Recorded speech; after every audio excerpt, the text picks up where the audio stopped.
Hare Krishna, Krishna Krishna, Hare Hare, Hare Rama, Rama Rama, Hare Hare, Hare Krishna, Krishna Krishna, Hare Hare, Hare Rama, Rama Rama, Hare Hare. It's time for Kṛṣṇa book.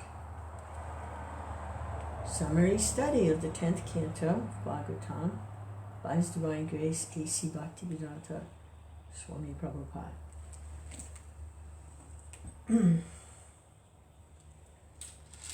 Kṛṣṇa,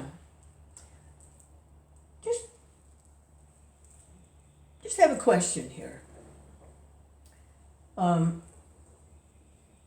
What do you suppose Jesus meant when it was described that it must be like a child to enter the kingdom of God? What do you suppose that means? We were all children at one time or another in this lifetime. Can we remember what it was like to be like a child?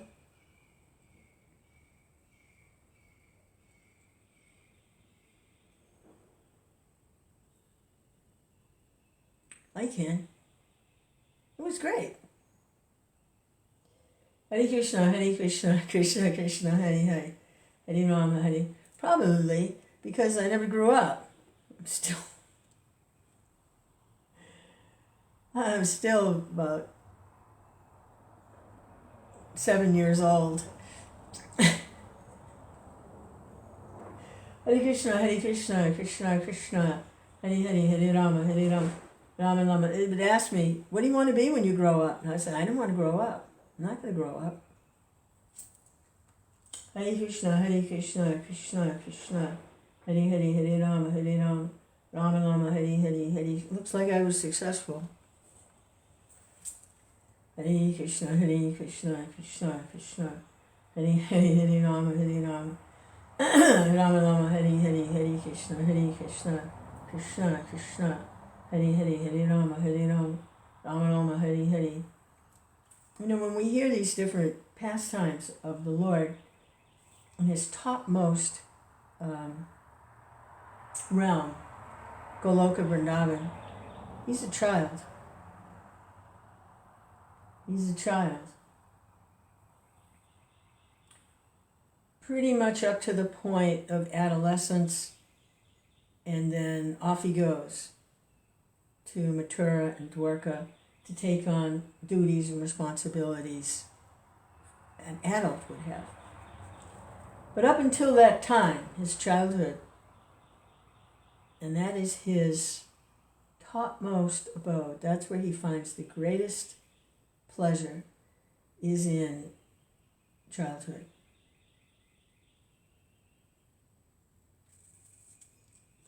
I mean, think about it. The Rasa Leela, he's dancing with girls. Oh, he's 8 years old. He's 8 years old? Krishna.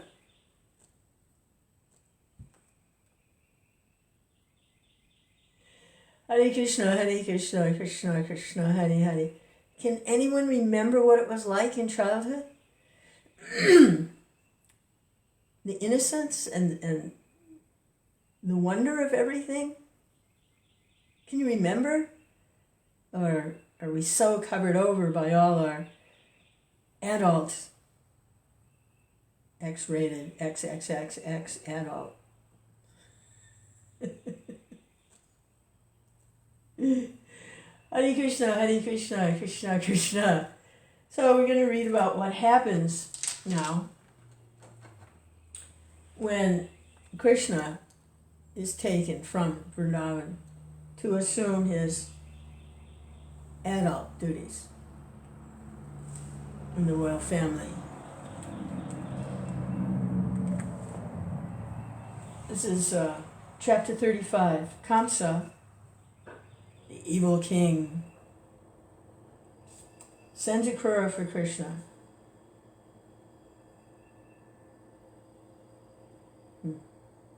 Kṛṣṇa,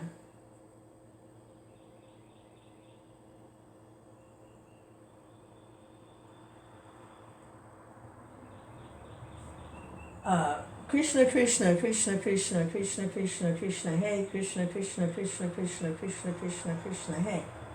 Kṛṣṇa, Kṛṣṇa, Kṛṣṇa, Kṛṣṇa, Kṛṣṇa, Kṛṣṇa, Rakshamam, Kṛṣṇa, Kṛṣṇa, Kṛṣṇa, Kṛṣṇa, Kṛṣṇa, Kṛṣṇa, Payamam. Rama Raghava, Rama Raghava, Rama Raghava, Rakshamam. Kṛṣṇa Keshava, Kṛṣṇa Keshava, Kṛṣṇa Keshava, Payamam. Vrindavan was always absorbed in the thought of Kṛṣṇa. Everyone remembered his pastimes and was constantly merged in the ocean of transcendental bliss. But the material world is so contaminated that even in Vrindavan, the Asuras, or demons, tried to disturb the peaceful situation. That's the Vrindavan that's manifest here in the material world. Goloka Vrindavan, there's no demons up there, that doesn't happen. But when Kṛṣṇa manifests here, then the materially contaminated souls try to cause a problem. One demon named Aristasura entered the village like a great bull with a gigantic body and horns, digging up the earth with his hoofs. When the demon entered Vrindavan, it appeared that the whole land trembled, as if there was an earthquake. He roared fiercely. And after digging up the earth on the riverside, he entered the village proper. The fearful roaring of the bull was so piercing that some of the pregnant cows and women had miscarriages.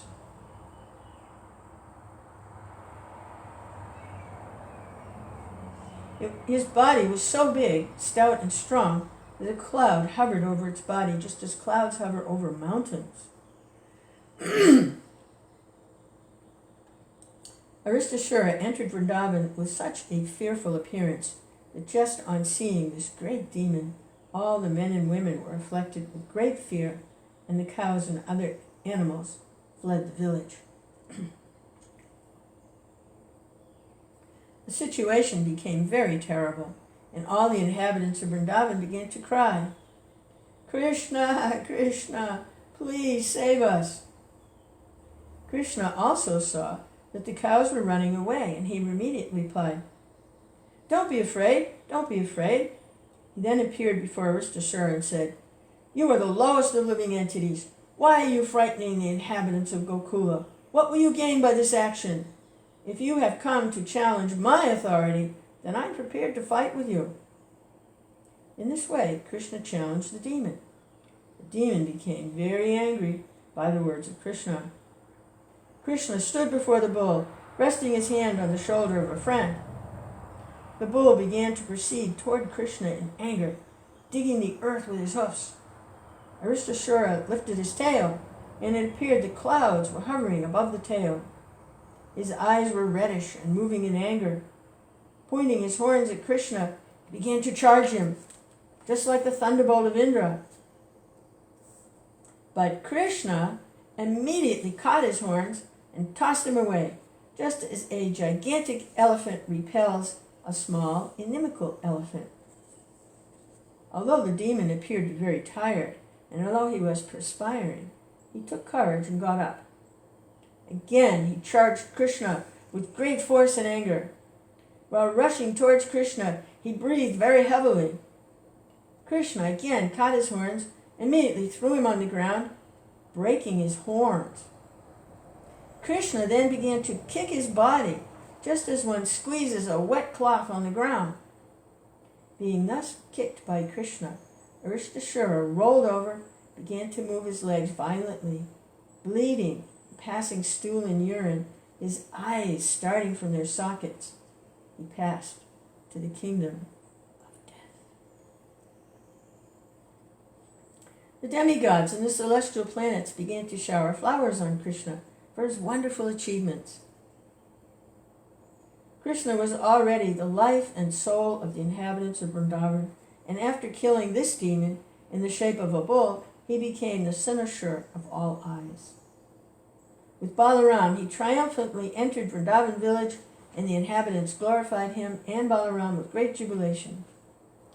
When a person performs some wonderful feat, his kinsmen and relatives and friends naturally become jubilant. It was after this incident that the great sage Narada disclosed the secret of Kṛṣṇa. Narada Muni is generally known as Devadarshan, which means that he can be seen only by demigods or persons on the same level with the demigods. But Narada visited Kaṁsa, who was not at all on the level of the demigods, and yet Kaṁsa saw him. Of course, Kaṁsa also saw Kṛṣṇa, what to speak of Narada Muni, but generally one must have purified eyes to see the Lord and his devotees. Of course, by association with a pure devotee, one can derive an imperceptible benefit, which is called agyata sukriti. He cannot understand how he is making progress, yet he makes progress by seeing the devotee of the Lord. Narada Muni's mission was to finish things quickly. Kṛṣṇa appeared to kill the demons, and Kaṁsa was the chief among them. Narada wanted to expedite things, therefore he immediately approached Kaṁsa with all the real information. "You are to be killed by the 8th son of Vasudeva," Narada told Kaṁsa. "That 8th son is Kṛṣṇa. You were misled by Vasudeva into believing that the 8th issue of Vasudeva was a daughter. Actually, the daughter was born of Yasoda, the wife of Nanda Maharaj, and Vasudeva exchanged the daughter, so you were misled. Kṛṣṇa is the son of Vasudeva, as is Balaram. Being afraid of your atrocious nature, Vasudeva has tactfully hidden them in Vrindavan, out of your sight." Narada further informed Kaṁsa, "Kṛṣṇa and Balaram have been living incognito in the care of Nanda Maharaj. All the Asuras, your companions who were sent to Vrindavan to kill different children, were all killed by Kṛṣṇa and Balaram." As soon as Kaṁsa got this information from Narada Muni, he took out his sharpened sword and began to kill Vasudeva for his duplicity. But Narada pacified him. "You are not to be killed by Vasudeva," he said. "Why are you so anxious to kill him? Better try to kill Kṛṣṇa and Balaram." But in order to satisfy his wrath, Kaṁsa arrested Vasudeva and his wife and shackled them in iron chains. Acting on the new information, Kaṁsa immediately called for the Keshi demon and asked him to go to Vrindavan immediately to fetch Balaram and Kṛṣṇa. In actuality, Kaṁsa asked Keshi to go to Vrindavan to be killed by Kṛṣṇa and Balaram and thus get salvation. Then Kaṁsa called for the expert elephant trainers, Chanura, Mustika, Sala, and Toshala, and he told them, "My dear friends, try to hear me attentively. At Nanda Maharaj's place in Vrindavan there are 2 brothers, Kṛṣṇa and Balaram. They are actually 2 sons of Vasudeva. As you know, I have been destined to be killed by Kṛṣṇa. There is a prophecy to this effect. Now, I am requesting you to arrange for a wrestling match. People from different parts of the country will come to see the festival, and I will arrange to get those 2 boys here, and you will try to kill them in the wrestling arena." Wrestling matches are still enjoyed by the indigenous people in the northern part of India, and it appears from the statements of Srimad Bhagavatam that 5,000 years ago, wrestling was popular. Kaṁsa planned to arrange such a wrestling competition and to invite people to attend. He also told the trainers and of the elephants, "Be sure to bring that elephant named Kovalapita and keep him at the gate of the wrestling camp. Try to capture Kṛṣṇa and Balaram on their arrival and kill them."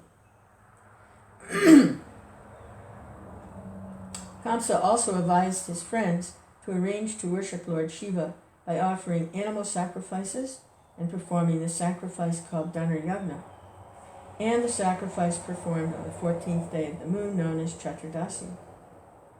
This day falls 3 days after Ekadasi, and it is set aside for the worship of Lord Shiva. One of the plenary portions of Lord Shiva is Kalabhairava. This form of Lord Shiva is worshipped by the demons, who offer skinned animals before him. The process is still current in India in a place called Vaidhanath Dham, where the demons offer animal sacrifices to the deity of Kalabhairava. Kaṁsa belonged to this demonic group. He was also an expert diplomat, and so he quickly arranged for his demon friends to kill Kṛṣṇa and Balaram. He then called for Akrūra, one of the descendants in the family of Yadu, in which Kṛṣṇa was born as the son of Vasudeva. When Akrūra came to see Kaṁsa, Kaṁsa very politely shook hands with him and said, "My dear Akrūra, actually, I've no better friend than you in the Bhoja and Yadu dynasties. You are the most munificent person.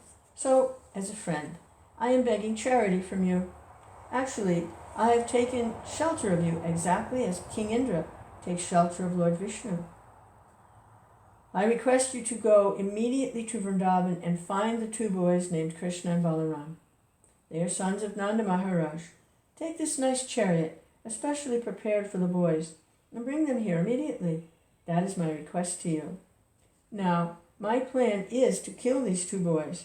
As soon as they come in the gate, there will be a giant elephant named Kuvalayapita waiting. Possibly he will be able to kill them, but if somehow or other they escape, they will next be met by the wrestlers and will be killed by them. That is my plan. And after killing these two boys, I shall kill Vasudeva and Nanda, who are supporters of the Vrishni and Bhoja dynasties. I shall also kill my father Ugrasen and his brother Devaka, because they are actually my enemies and are hindrances to my diplomacy and politics. Thus I shall get rid of all my enemies. Jarasandha is my father-in-law, and I have a great monkey friend named Vidvida. With their help, it will be easy to kill all the kings on the surface of the world who support the demigods. That is my plan. In this way, I shall be free from all opposition, and it will be very pleasant to rule the world without obstruction. You may know also that Sambara, Narakasura, and Banashura are my intimate friends. And when I begin this war against the kings who support the demigods, they will help me considerably. Surely I shall be rid of all my enemies. Please, go immediately to Vrindavan. Encourage the boys to come here to see the beauty of Mathura and take pleasure in the wrestling competition." After hearing this plan of Kaṁsa, Akrūra replied, "My dear king, your plan is very excellently made to counteract the hindrances to your diplomatic activities. But you should maintain some discretion, or your plans will not be fruitful. After all, man proposes, God disposes. We may make very great plans, but unless they are sanctioned by the supreme authority, they will fail.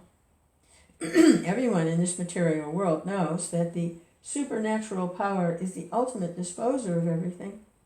One may make a very great plan with his fertile brain, but he must know that he will become subjected to the fruits, misery and happiness. But I have nothing to say against your proposal. As a friend, I shall carry out your order and bring Kṛṣṇa and Balaram here as you desire." After instructing his friends in various ways, Kaṁsa retired and Akrūra went to Vrindavan. Thus ends the Bhaktivedanta purport of the 35th chapter of Kṛṣṇa. The 35th chapter of Kṛṣṇa. Kaṁsa sends Akrūra for Kṛṣṇa. So then the next chapter is the killing of the Keshi demon and Vyomashura.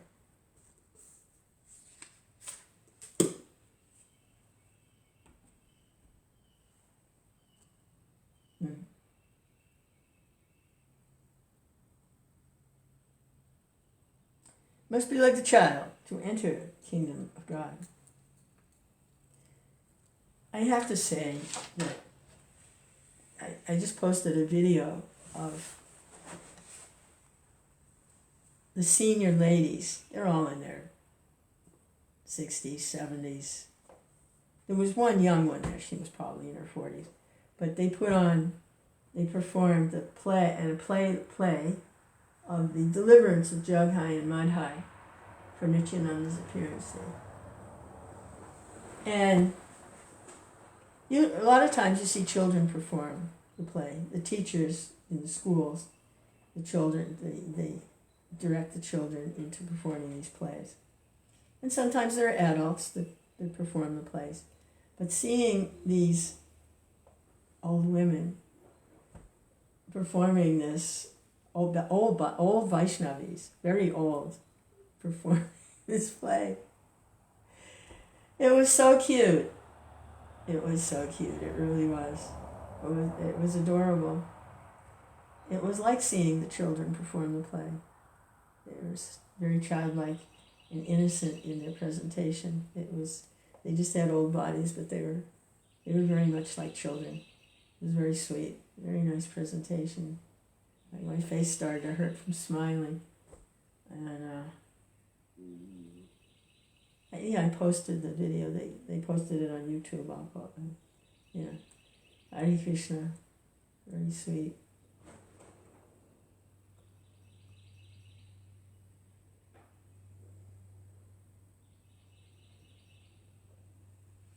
There's innocence in Kṛṣṇa. Innocence, childlike innocence. And losing innocence is like coming to the material world and you're not innocent anymore. It's like the parable of the Garden of Eden. Adam and Eve, they were innocent. They were innocent creatures in a beautiful place, and then they developed lust and disobedience, going against the arrangements of the Lord, going against His design, His plan. And so they lost their innocence and they had to leave the garden. So this innocence, it's not material lust. If boys and girls are dancing together, it's not material lust. It's childlike innocence and ecstatic pleasure. So we've lost that innocence by our involvement in the identifying with the material body. And that happens right around puberty, when all that really strong hormones and sex stuff comes in. Then we lose that innocence. And we're more susceptible to being controlled by lust and anger and greed. We're more susceptible. Hare Kṛṣṇa. But childhood is a beautiful place, that innocence. If we can remember what it was like.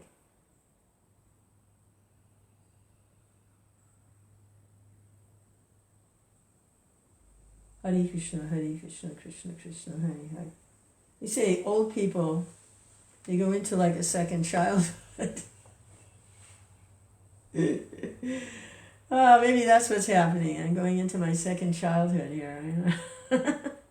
Hare Kṛṣṇa, Krishna Chaitanya, Prabhu Nityananda. But it really is, you really do get a different vantage point as you enter into old age. Because everything that you thought was so important, you can't even remember what it was now. And people that you had all these interactions with and you were totally involved, more than half of them have already left. They're dead already. Hare Kṛṣṇa. Kṛṣṇa, they've moved on. So you get a perspective, really valuable perspective. That's why it really is a great tragedy when someone dies or, leaves their body, however you want to, is cut short. It's a real tragedy because getting to go through old age, disease, and death, it's very purifying of attachment to the material situation. It's very purifying. It's a great blessing to be able to go through old age. It's a great blessing. Hare Kṛṣṇa, Hare Kṛṣṇa, Kṛṣṇa Kṛṣṇa, Hare Hare. Yeah, childhood, Kṛṣṇa.